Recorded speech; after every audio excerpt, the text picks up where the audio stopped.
Welcome to Bible Study Hub. I'm Ann, and I'm so glad that you're with us tonight as we continue our trek through the book of Genesis. And hey, we are about halfway through as far as chapters go, because we're in chapter 25 of 50 chapters total. So last week, we finished up the story of Isaac marrying Rebekah, and that was quite a story as to how actually the servant of his father found his wife and how that all came together. So if you missed that, you might want to go back and listen to last week's. And then we talked about how Abraham ended up remarrying after his wife Sarah died. He marries Keturah. We don't really know anything about her. He has 6 sons with her and presumably some daughters in there that we're just not told of. And he knows that because Isaac is the son of promise, and he's got these other 6 sons now, that he needs to get rid of them so that there is no contesting the birthright that should go to Isaac. So he gives them all gifts and he sends them away. And those men are going to end up having families and descendants that will someday be kind of a thorn in the flesh of Isaac's descendants, the Israelites, the Jewish people. So we just said at the time, not totally sure why Abraham did that. He was in his rights to do it. Sarah was dead, but it just seems like maybe not the greatest idea he ever had. Anyway, that's how that ended up. So remember how Abraham and Sarah tried for so long to have children and just couldn't have any? Well, sometimes things get passed down, and this is one of those times. So let's pick it up in Genesis chapter 25, and we're going to start on verse 17 tonight. Actually, I'm going to just give you a synopsis of 17 to 20, then we'll pick it up in 21. It's a lot about just Ishmael and Isaac, their ages, some descendants, things like that. You can read it on your own. Let's dive into verse 21. That's where I want to pick it up. Says this, and Isaac prayed to the Lord for his wife, Rebekah, because, like Sarah, she was barren. And the Lord granted his prayer, and Rebekah, his wife, conceived. All right, so when it says that Isaac prayed for his wife, that word prayed is really intense.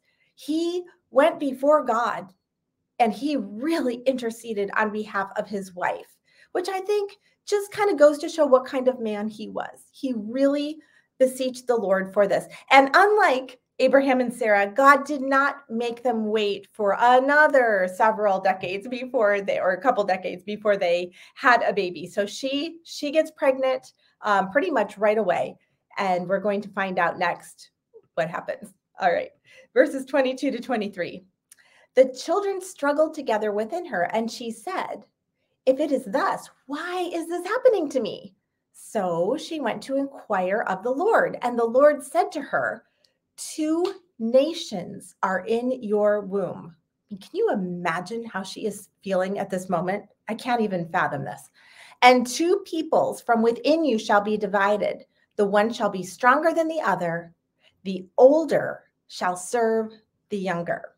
That word struggle is, again, a really intense word. It's kind of like a battle to the death. So there's a battle going on in her womb. Now, for those of us who have ever had a baby, I know we have a set of twins that regularly watch Bible Study Hub. I don't know if any of you have had twins. I know I did not. I had 2 children, very much separate. But we all know, if we've had children, that feeling of babies moving inside of us. And for me, it was always a very happy feeling. It was good to feel that movement, know that everybody was okay in there and everything was going well. This is not normal. And even though this is her first pregnancy, she knows something is way, way off here. So she must have had like this raging battle going on inside of her. Now, she doesn't know she has 2 babies in there at this moment. You know, they don't have ultrasounds. There's no way. Many of you had babies back in the day before they knew how many there were for sure, what the gender was. You had to wait for all that information until 1 or 2 popped out and then find out exactly what gender they are and if you were having 1 or more than 1. That's what we're talking about here. So really, this is kind of an amazing prophecy. God issues this prophecy and tells her, you don't have 1 kid in there. You've got 2. You've got 2 babies that are going to become their own nations. They are currently battling, and they will continue to battle. But here's the kicker. One's going to be stronger than the other, and the older is going to serve the younger. That is not normal in this society. The eldest son always, unless extenuating circumstances, but naturally would be the leader of the next generation. That's just how it was. So for God to say the older will serve the younger, that was not normal. So he establishes that right off the top. And I love that as soon as the babies are born, God's word is going to be verified because there are two coming out. He just told her that not that many months before, probably. And sure enough, the short-term prophecy is fulfilled. So she's got to know the long-term is good for it too. Going on to verses 24 to 26. When her days to give birth were completed, behold, there were twins in her womb. The first came out red, all his body like a hairy cloak. So they named him Esau. Afterward, his brother came out with his hand holding Esau's heel. So his name was called Jacob. Isaac was 60 years old when she bore them, so 20 years after they got married. Now, Esau means hairy. And I did some searching around. I mean, this is not like, everybody has like varying degrees of body hair, I guess.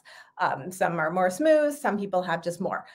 This is like outside the norm, okay? For them to say he was covered in hair and then to basically name him for that characteristic. They named the poor kid Harry, Hairy, not Harry. It's not like a name. They describe him in his name. There is something called werewolf syndrome. I don't know if he had this or not. The actual name is like, I wrote it down, hypertrichosis, something like that, where people are actually born with like almost animalistic looking coverage of hair. So that's how he comes out. Now, Jacob comes out second, which means who's the firstborn? Esau, right? Even though they're twins, the one who comes out first is born first, therefore he is the firstborn. Jacob comes out gripping the heel of his twin brother, and they name him Jacob, which could mean a number of different things. I'm going to go with supplanter because I believe that it looked like he was like trying to pull his brother back so he could squeeze out first. That I have a feeling that they were probably just cracking up as this was all going on. Like, we've got one kid that looks like a werewolf, and and his brother was trying to pull him back so he could be first out. And poor Rebekah had to just be going, oh my goodness, what is going on inside of my womb? I just don't even know what to do. And now I've got these two nations that just came out of me, and they're going to hate each other. And that would make me feel really sad personally. Anyway, it gets better from here. So we go on. We don't know anything about their childhood. I assume that they were at odds quite a bit, but we're not told.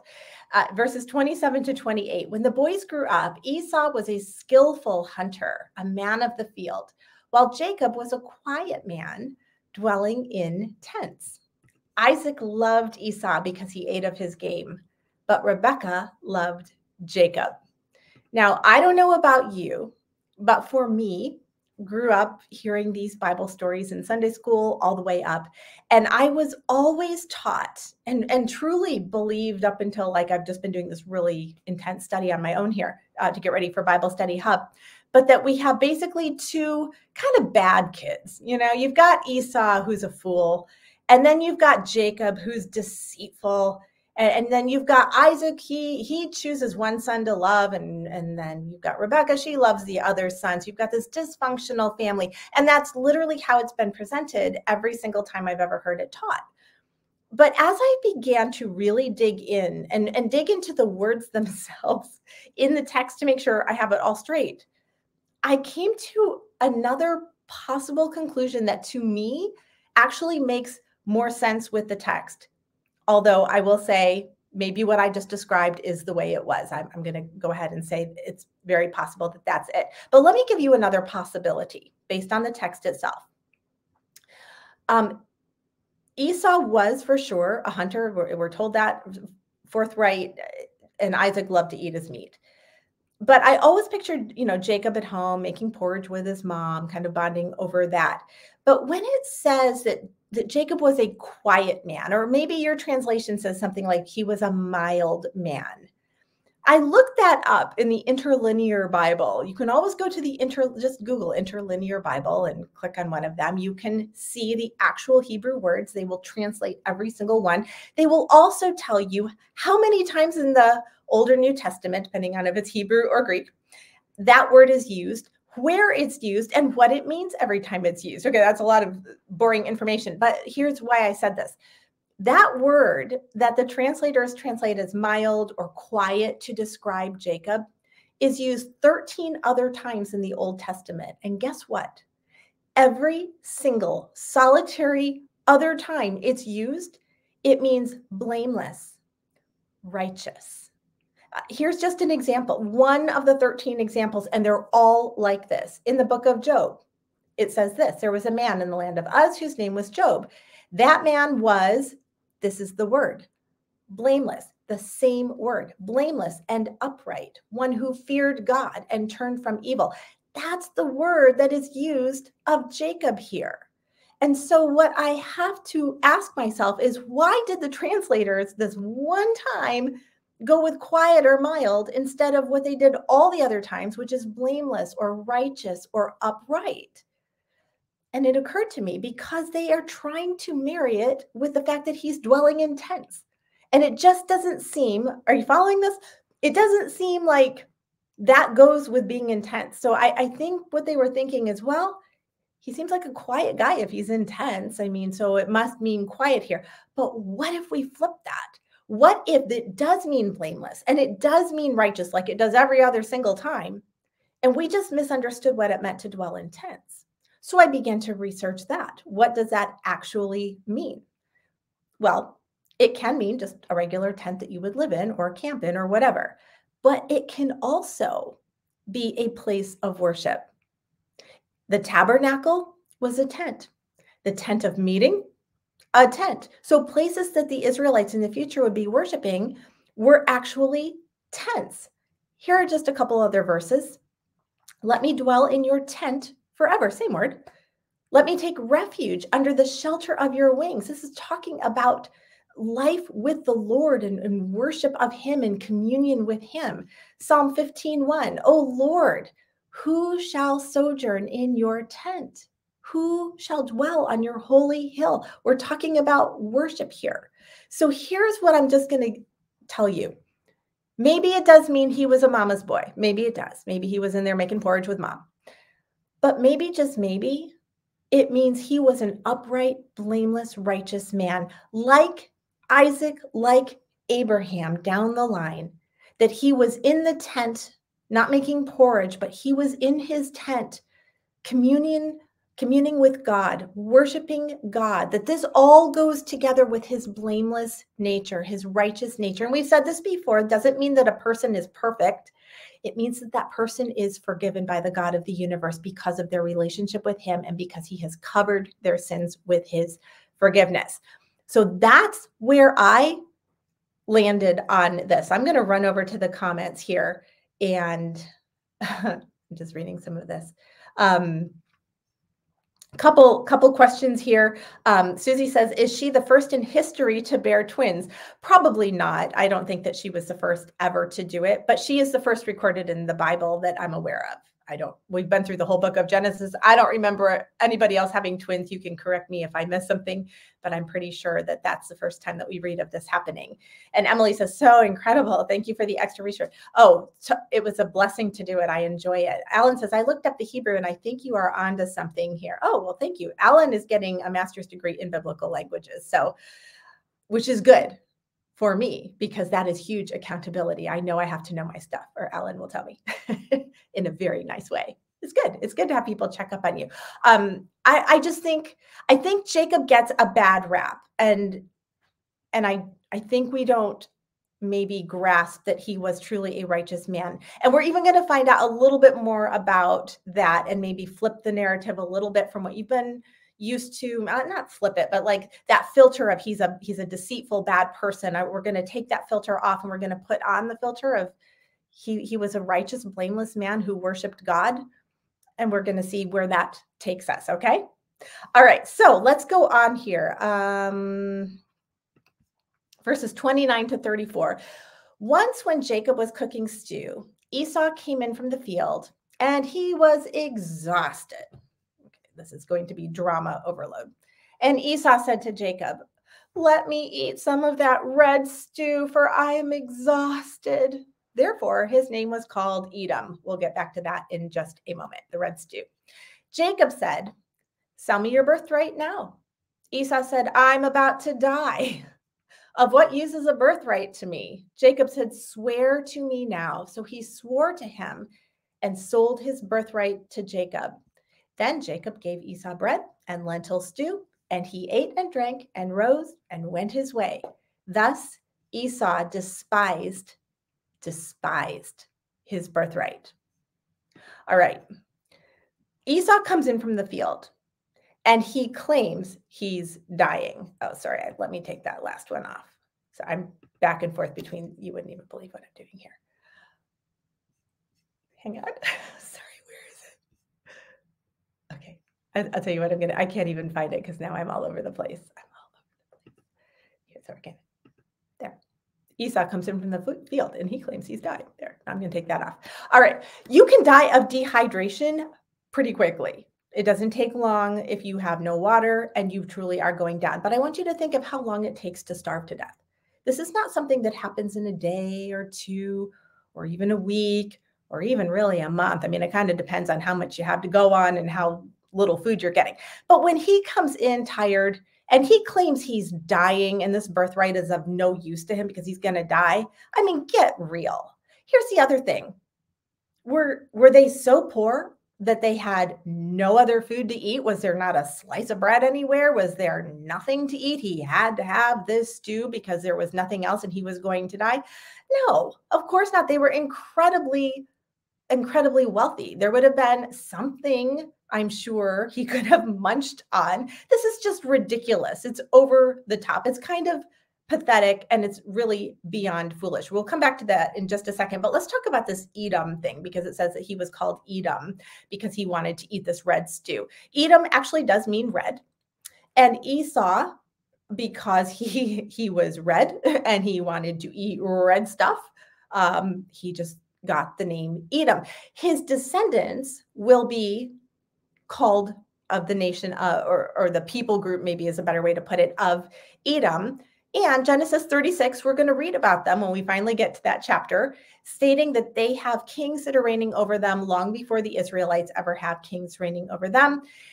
They are a pagan people. They have fertility gods. They have many gods, and they regularly attacked Israel. So they have a terrible relationship with the descendants of Isaac. This is going to go very badly, but we're not surprised because God told Rebekah this initially before she ever had the children, before she even knew she had two in there. God says they are going to be at odds with each other, and they're two nations, and that's exactly what happens. Now let's talk about a birthright. So because if you don't understand birthright, then this whole story doesn't make a whole lot of sense. The birthright was like a double portion that was allotted to the firstborn son. So it was his responsibility to kind of take over the leadership of the family in general. So they had their own small family, but then they were larger family units, a little bit different from what we do today. We tend to be more individualistic. You have your family. Like for me, both my kids have now grown up and left home. They're no longer under our roof. My daughter's getting married. She'll be, having her own husband, and then maybe someday she'll have her own family as far as children go. There's really no like person over that whole thing. That's their own little unit. You know what I'm saying? Like we're all family, but it's just different. For here, there was just bigger family groupings, and really whoever was at the top of that really made a lot of decisions for the family. And in this case, it would have been imperative that whoever got the birthright passed down the spiritual nature of the family heritage from Abraham to Isaac, and then to whoever Isaac bestows the birthright on before he passes away. Now, we were told by God that who's going to get the birthright? Well, it's going to be Jacob. He didn't mention him by name. He just said that the older is going to serve the younger, which means the younger one is going to be over the older, which means he gets the birthright. So here's the thing. When Esau says, the birthright means nothing to me, I'm probably going to die, I just want to eat right now. This is more than just stupid. I mean, it is stupid, but it goes way beyond that. This is contentious. This says, I don't give a rip about Grandpa Abraham. I don't give a rip about that. I don't give a rip about the covenant that God made to him. I don't care. This whole miraculous conception of dad and how, mom and dad were so old. I don't care about any of that. I don't care about God. I don't care about the heritage. I don't care about the future. I just don't care. I don't give a rip about any of that stuff. This is his position. This is where he is. This is a wicked man. Jacob, on the other hand, and this is why I just went through all the stuff I did a few minutes ago. Jacob, assuming that the text is saying he is a blameless, righteous, upright man who is in the tents worshiping God, communing with God, who understands that this is an imperative, that this heritage that God has promised his grandfather Abraham, it is imperative that this gets passed down. He knows we've got an issue. And I assume, although we're not told, I assume that his mother had explained this to at least him. I don't know if she ever told Esau. I assume she would have told Isaac, you are the one to have the birthright. And she loves Jacob because Jacob respects the heritage that has been passed down, that he needs to continue to pass down in the family. So he's not ambivalent about it at all. He wants this birthright. Now, when people say, oh, he tricked Esau into giving it to him, where in the text do we ever pick that up? There was no tricking. There was no tricking. He says to Esau comes in, oh, give me the stew. Jacob is a shrewd businessman. He says, you have something I want. I have something you want. Let's make a deal. He says, I will give you the stew if you sell me your birthright, which I know you don't want anyway, by the way. I added that part, but I have a feeling that that was kind of inherent in the offer. And he's also like, yeah, I don't care. Take it, whatever. I just need stew right now. They make a deal, and it's a legit contract. And he says, you swear to me. So this is a contract, sign on the dotted line. This is not just, whatever. I want to know you mean it. And Esau says, I swear, just take it. Who cares? Give me some food. And Jacob gives him the food. So they make a legitimate deal. There's no trickery going on here. Jacob acted righteously in this situation because God always loves to use human beings and regular circumstances whenever possible to accomplish his will. Sometimes you look at what's going on and you think, how is he even going to accomplish his will with the craziness of human interaction and sinfulness everywhere? And God still does it. He thwarts Satan, who's trying to thwart him. Satan always loses. God's will is always accomplished. And you even see that happening here, how he allows Jacob to make this deal in order to make sure that he is the one who is to receive the birthright. It is a done deal. He has sold it to him. It's a contract. It's legit. Okay. I don't know about you, but at this point, I'm like, let's go on. I want to hear what happens. And we get a parentheses to the story. Genesis is great at throwing in like these parentheses at just the moment that you're really excited and you want to go on with one story and it takes like a hard right turn. So we're going to take a little parentheses here because we have a famine that hits. And do you remember when Abraham had a famine? And he ends up hauling the people down to Egypt and his family and his estate. And then he tells everybody that Sarah is his sister. And that goes really badly. And then he does it again. Years and years later, he goes to somewhere else. I can't even think off the top of my head where he went that time. And he tells them Sarah is his sister again. And it's a problem. It's a big problem. And people end up with plagues and dreams and they're going to die. And it's just bad.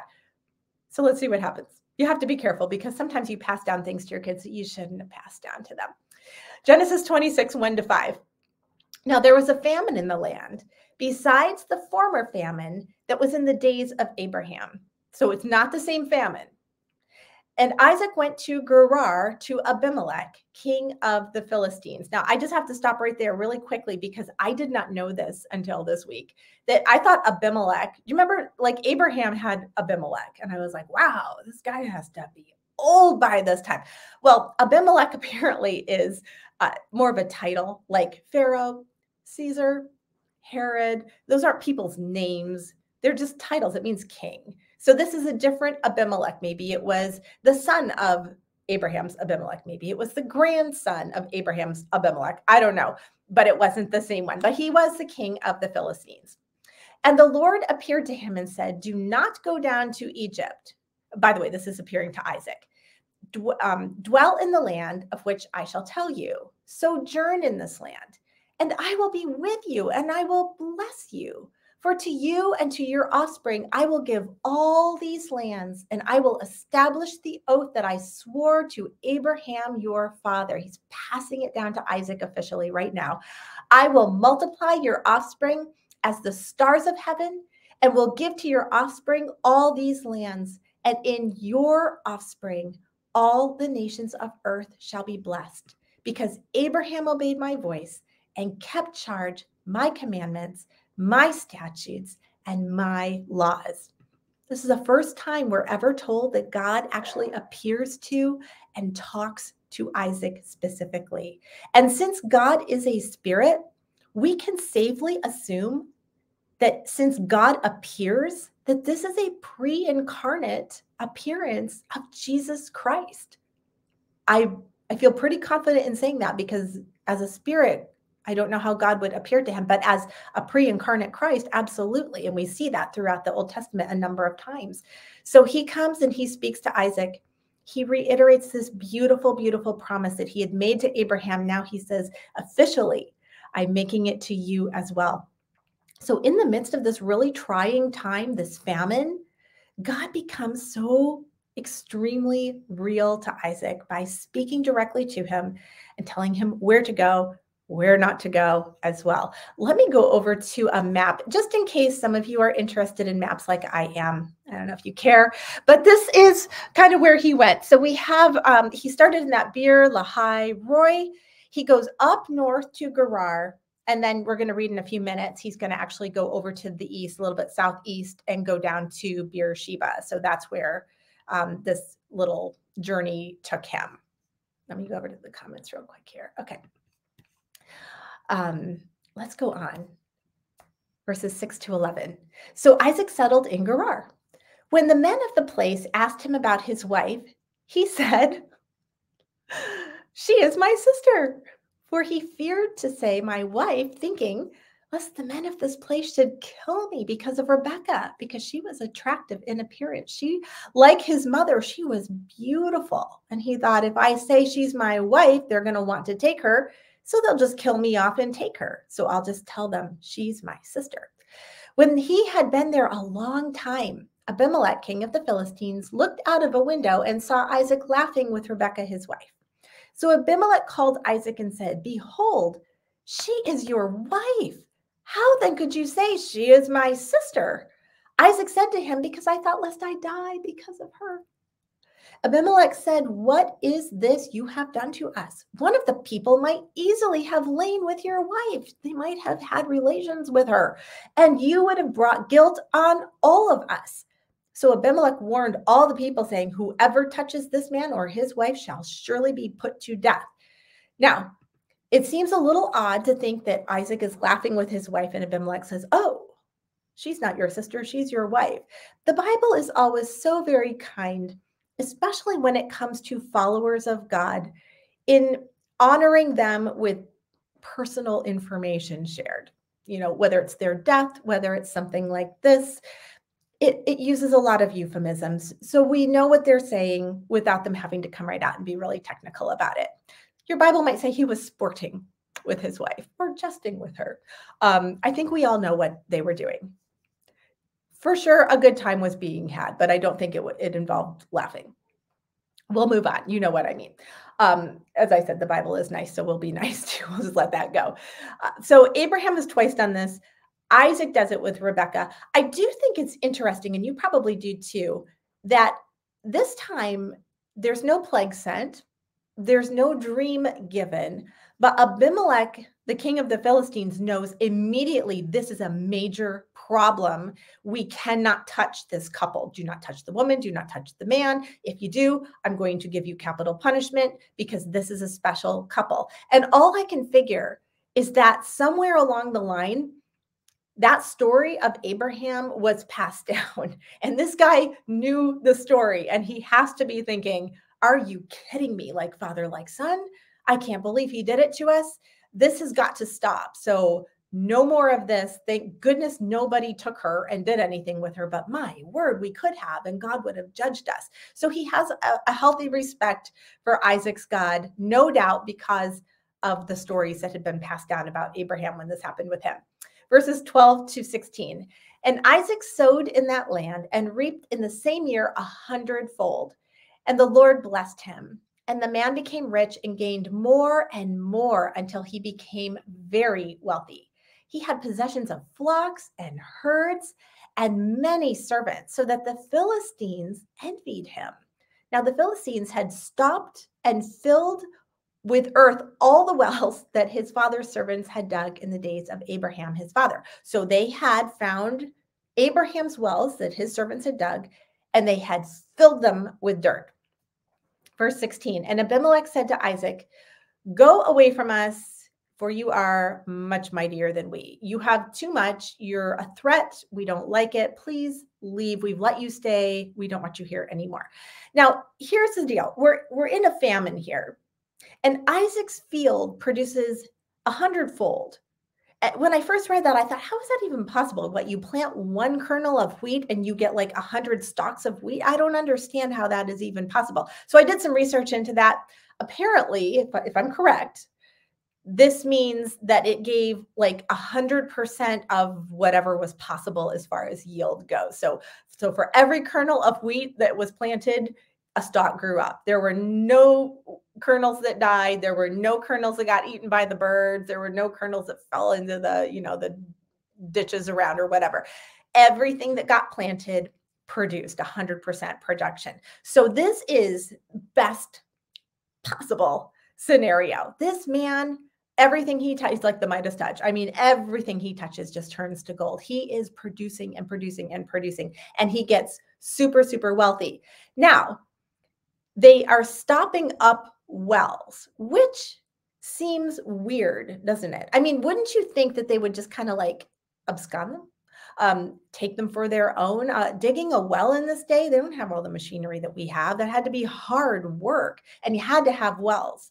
Well, the reason that they stopped them up was because apparently in this dry, arid climate, if you dug a well on land, you kind of laid claim to that land. Like that was considered yours. You dug the well, the surrounding territory belongs to you. And that's sort of how they would lay claim to land.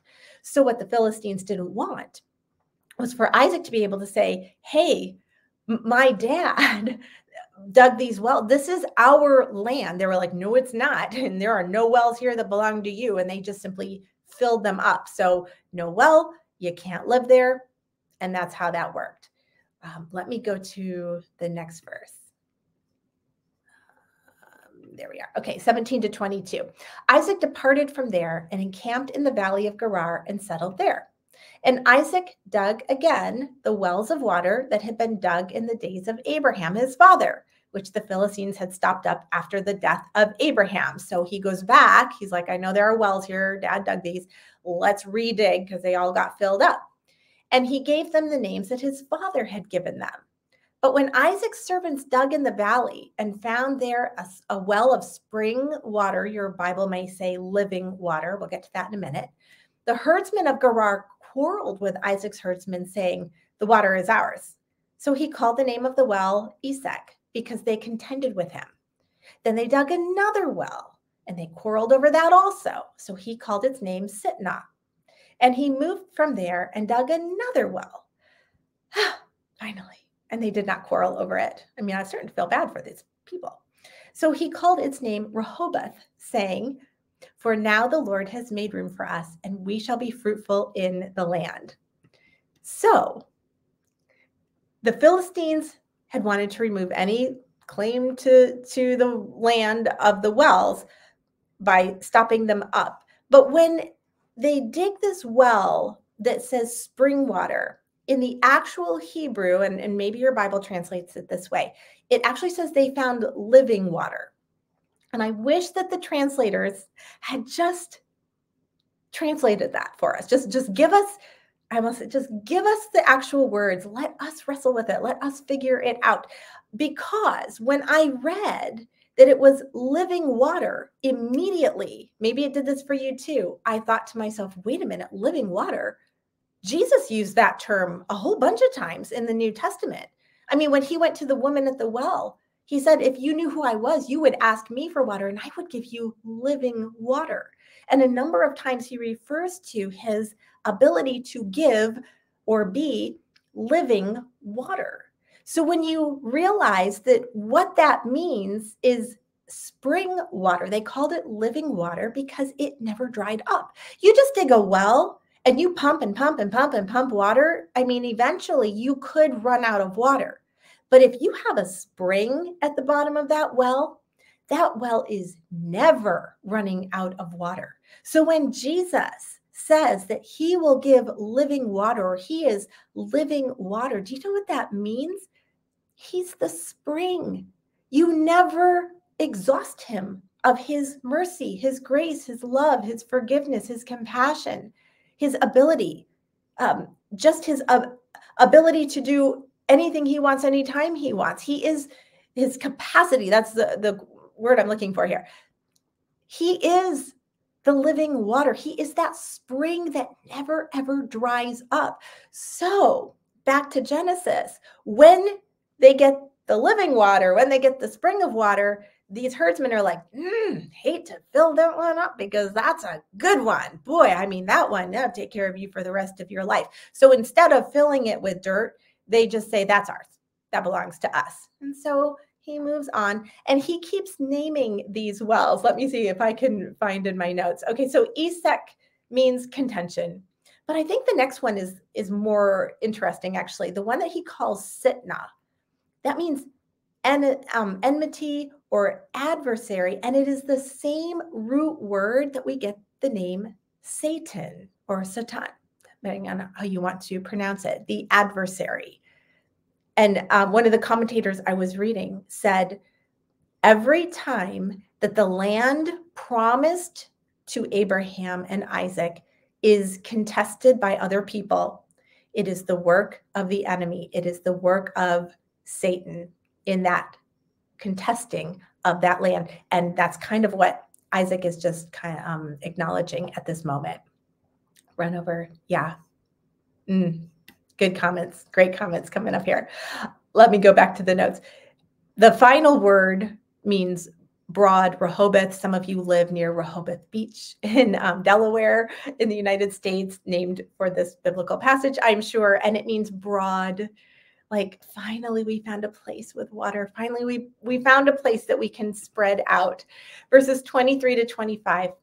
From there, he went up to Beersheba. Remember that from the map. And when it says up, by the way, if it looks like down, they speak in terms of elevation, not in terms of a map, up and down, north and south. They're not. We do the same thing. You know, I'm going up somewhere. You think about the elevation. From there, he went up to Beersheba, and the Lord appeared to him the same night and said, I am the God of Abraham, your father. Fear not. He must have been feeling frightened, for I am with you and will bless you and will multiply your offspring for my servant Abraham's sake. So he built an altar there and called upon the name of the Lord and pitched his tent there, and Isaac's servants dug a well. So he does all of this moving around, and in the adversity, God actually moves him where he wants him to go. And I think we just need to sit back and go, you know, there are times in our lives, honestly, when we face adversity that's no fun and no fair. We hate it and it's irritating. Sometimes it's scary. But in the background, God will so often use that adversity to just quietly move us from a place he does not want us to a place that he does want us. And that's just something to keep in the back of your mind as you're going through difficult things. God, if you're trying to move me somewhere, spiritually, physically, emotionally, mentally, whatever it is, I just want you to know I'm not enjoying this, but I'm wide open. So whatever you want to do here, just do it. Just get me where you need me to be. And if this is how you want to do it, I'm all in for that. That's a great way to approach those types of things. Let's go on. Verses 34 to 35, kind of a different topic. We'll end with this tonight.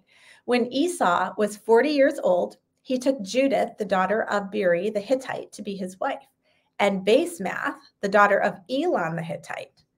And they made life bitter for Isaac and Rebekah. Okay. I'm going to ask you this question as a group. I'm sorry I have not had you responding a lot tonight, but I want you to respond now if you would like to. Based on these and previous verses and things that we've talked about, how would you characterize Esau? This is sort of like the culmination of what we've talked about tonight with this guy. He goes off, go ahead and start commenting. He goes off and he gets 2 wives. He turns 40, which to us sounds like, whoa, he waited a while. But remember, their lifespans are about double what they are today, maybe a little bit more. So we always say kind of half that.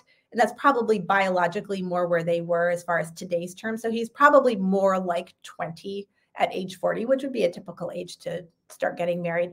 And he immediately takes 2 wives. But you'll notice he takes Canaanite women as his wives, which I won't say because I'm asking you the question. How would you characterize this man? And we're not given a lot of details, just that it makes life bitter for Isaac and Rebekah. And that's the result. So Dottie, I love what you just said. He acts before he thinks. Impulsive. It does feel, I agree with you, it feels very much like he's an impulsive person.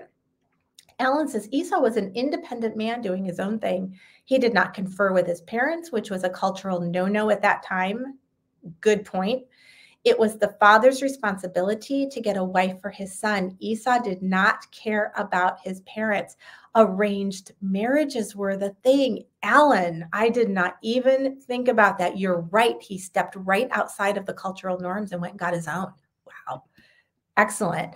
Susie says he was self-serving, and Carolyn couldn't agree more. He is all about himself. Emily says oppositionally defiant, locked into conflict with his brother more than finding his own happiness. Yeah, you know what? It does feel like that, doesn't it? And sometimes you see people who do that, like to their own detriment. They make decisions to irritate everybody else that are terrible for themselves. And it's like it escapes them. You would do better to just do the right thing. I know you don't want to make your family happy, and it might, but it will also make you happy. It will also be much better for you than the things that you're doing. These are really, really good comments. And the reason that I wanted to kind of talk about this is because we're coming up on some more information about Esau that we need to know, because I want us to, again, get this idea in our mind of the character of these 2 boys. You have one who is Esau, who is everything that you all just said. He does not give a rip about anyone but himself. He's impetuous. He makes stupid and foolish decisions. He doesn't even honor his parents in the slightest. Let's just talk about the fact that he just took 2 wives, like right now.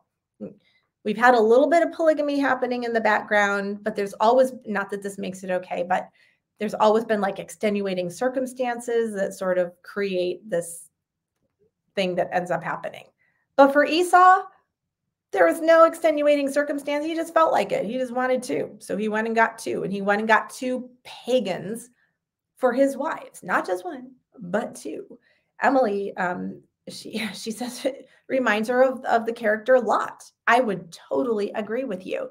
Or you had Abraham, a man of character, and then you had Lot, who obviously had no character. Well, next Monday is Labor Day. So I want to say right now, happy Labor Day to all of you. I will actually be out of town.